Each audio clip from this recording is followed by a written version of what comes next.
ভাবুন তো, হঠাৎ করে আকাশে উঠে গেল স্টেলথ বোমারু বিমান। ইরানের আকাশ প্রতিরক্ষা সিস্টেম হয়ে গেল সম্পূর্ণ সক্রিয়।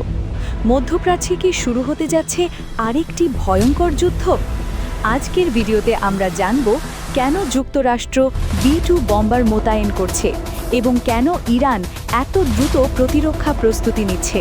On with multiple outlets reporting that the U.S. military would be ready for potential action as soon as today. The US is considering a limited strike on Iran. This comes after giving it an ultimatum to agree to a nuclear deal in less than 2 weeks from now, warning if it doesn't, then, quote, really bad things will happen. Major General Amir Hatami has said the Islamic Republic is facing a hybrid war in political, economic, social and military arena. আসসালামু আলাইকুম।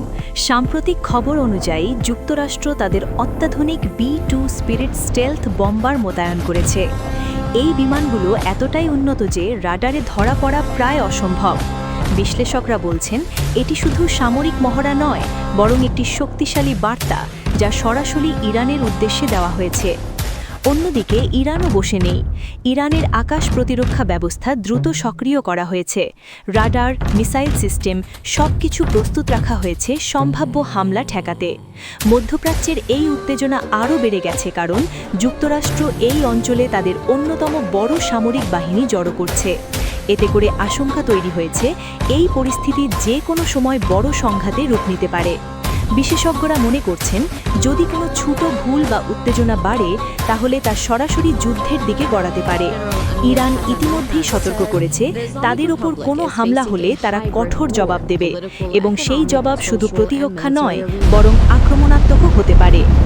এই উত্তেজনার প্রভাব শুধু এই দুই দেশের মধ্যে সীমাবদ্ধ নয়, পুরো মধ্যপ্রাচ্য এমনকি বিশ্ব অর্থনীতি পর্যন্ত এর প্রভাব পড়তে পারে। বিশেষ করে তেলের দাম, আন্তর্জাতিক নিরাপত্তা সবকিছুই ঝুঁকির মধ্যে পড়ে যেতে পারে। এখন প্রশ্ন হলো, এটি কি শুধু শক্তি প্রদর্শন নাকি আসন্ন বড় সংঘাতের ইঙ্গিত? সময়ের সাথে সাথে সবকিছু পরিষ্কার হবে, কিন্তু একটি বিষয় নিশ্চিত, মধ্যপ্রাচ্যের পরিস্থিতি এখন অত্যন্ত সংবেদনশীল। ভিডিওটি ভালো লাগলে লাইক দিন এবং এমন গুরুত্বপূর্ণ আপডেট পেতে চ্যানেলটি সাবস্ক্রাইব করুন। আপনার মতামত কমেন্টে জানান। আপনার কি মনে হয়, যুদ্ধ কি আসন্ন?